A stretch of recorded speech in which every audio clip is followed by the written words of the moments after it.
জেলা গ্রন্থাগার ভবন আমাদের একটা সরকারি একটা বড় প্রতিষ্ঠান, যেখানে আমরা সব কালচারের প্রোগ্রাম আমরা করতে পারতাম। সেটা শুধু ক্লাব এনজিও না, অনেক গভর্নমেন্ট লেভেল প্রোগ্রামও এখানে হতো।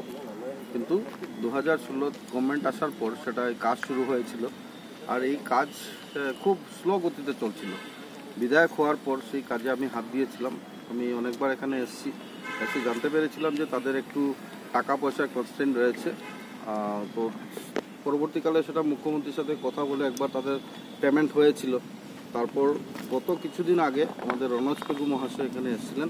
তো ওনাকে আমি অবগত করাই যে জেলা গ্রন্থাগার আমাদের একটা শিলচরের ঐতিহ্যবাহী জেলা গ্রন্থাগার একটা ডিস্ট্রিক্ট লাইব্রেরি ছিল, সেখানে আমরা যদি তাড়াতাড়ি কাজকে না করতে পারি তাহলে শিলচর সহ কাছাড় ডিস্ট্রিক্ট বা বরাকবিলির বিভিন্ন যারা কালচারাল ক্লাবগুলো রয়েছে তাদের অনেক অসুবিধা হচ্ছে।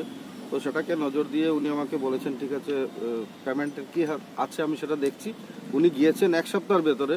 আমি ধন্যবাদ জানাই আমাদের রনজ পেগু মহাশয়কে, যিনি এক সপ্তাহের ভেতরে 2,80,00,000 টাকা আরেকটা পেমেন্ট কন্ট্রাক্টরকে দিয়েছেন। এবারে কন্ট্রাক্টর যারা এসছেন ওনাদেরকে আমি ডেকেছিলাম, ওনারা গতকালকে আমার ডাকে সাড়া দিয়ে এসছেন। আসার উদ্দেশ্য এটাই যে ওনাদের সাথে মিলে একবার এটাকে পরিদর্শন করে, বা এখানে স্টাফ যারা রয়েছেন তাদের স্ট্যাঙ্ক কতটুকু আছে, কি স্পিডে কাজ চলছে, তার জন্য এটাকে দেখার জন্য আজকে এখানে আমরা উপস্থিত হয়েছি।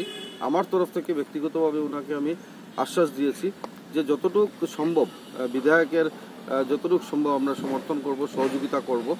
বিধানসভা চলছে, আপনারা জানেন যে 22 তারিখ থেকে বিধানসভা শুরু হবে।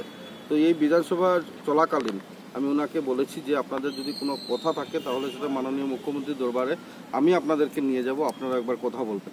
মাননীয় মুখ্যমন্ত্রীকে বোঝাতে হবে, উনি বুঝলেই সাথে সাথে পেমেন্ট করে দেন। আমরা দেখেছি যে রনজ পেগুর মাধ্যমে আসাম সরকার ইতিমধ্যে বলার সাথে সাথে 2,80,00,000 টাকা দিয়েছে। তো 25,90,00,000 টাকার প্রজেক্ট ওনারা যেভাবে বলছেন যে 6 কোটি টাকা আরও সরকারের কাছে পেন্ডিং রয়েছে, ওই টাকা পেলে হয়তো কাজ আর একটু এক্সপেডিট হবে। তো আমরা শিলচরবাসী সকলের পক্ষ থেকে আমি আজকে কন্ট্রাক্টরকে অনুরোধ করেছি, আপনি কাজকে ত্বরান্বিত করুন, আমরা সবাই আপনার সাথে রয়েছি।